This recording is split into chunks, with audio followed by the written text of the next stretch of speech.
नमस्कार दोस्तों, आज हम ध्वनि संप्रदाय के बारे में विस्तार से जानेंगे।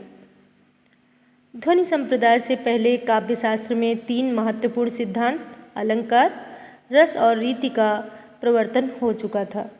अतः ध्वनि सिद्धांत के अंतर्गत प्रबल और पुष्ट तर्कों के आधार पर ध्वनि को काव्य की आत्मा स्वीकार करते हुए उक्त सभी सिद्धांतों को पुनः मूल्यांकन किया गया।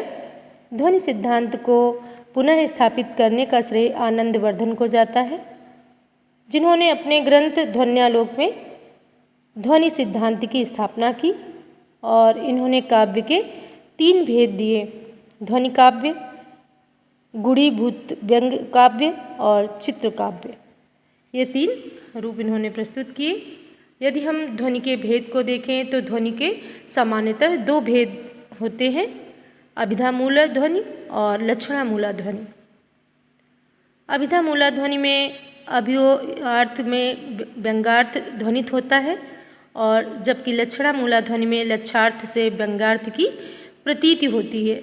अभिधामूलक ध्वनि को पुनः 2 वर्गों में बांटा गया है, जिसमें संलक्ष्य क्रम ध्वनि है और असंलक्ष्य क्रम ध्वनि।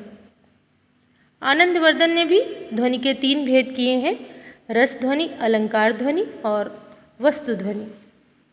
इनमें से रस ध्वनि को ध्वनि संप्रदाय का सर्वाधिक महत्वपूर्ण स्थान दिया गया और ध्वनिवादी यह भी स्वीकार करते हैं कि रस जो है वो श्रेष्ठतम काव्य तत्व है, पर वे काव्य की आत्मा पद पर ध्वनि को ही प्रतिष्ठित करते हैं कि यदि आत्मा पद को देखें तो वह ध्वनि से ही आता है। रस मूल श्रेष्ठतम काव्य तत्व होने के बाद भी यदि ध्वनि उसमें ध्वनि की प्रतीत नहीं है तो वह काव्य की आत्मा उसमें नहीं आ पाती, ऐसा मानते हैं।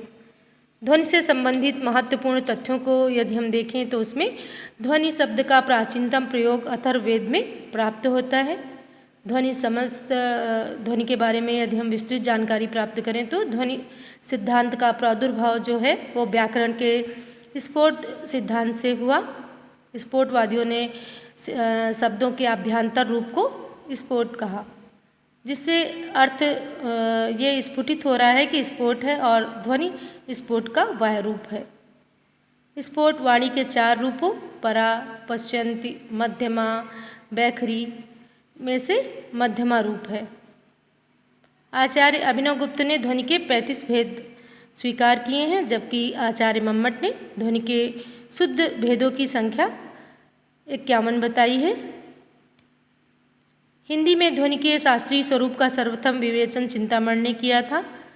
डॉक्टर नागेंद्र आचार्य विश्वेश्वर द्वारा रचित ध्वन्यालोक 1950 में जो लिखा गया, उसमें हिंदी भाषा की विस्तृत भूमिका लिखकर ध्वनि सिद्धांत का पुनर्मूल्यांकन उन्होंने किया है। प्रतिहारेंदु राज ने ध्वनि सिद्धांत का खंडन करते हुए इसका जो अंतर्भाव है उसे अलंकार में किया है। डॉक्टर नागेंद्र ने हिंदी वक्रोक्ति जीवितम की भूमिका लिखी है। प्रमुख ध्वनिवादी आचार्य मम्मट को, अभिनवगुप्त को और पंडित राज जगन्नाथ को माना जाता है। प्रमुख ध्वनि विरोधी आचार्य यदि देखा जाए तो मुकुल भट्ट, प्रतिहारेंदुराज, भट्टनायक, धनंजय धनिक, कुंतक, महामहिम। अनुमानवादी आचार्य है महिम भट्ट।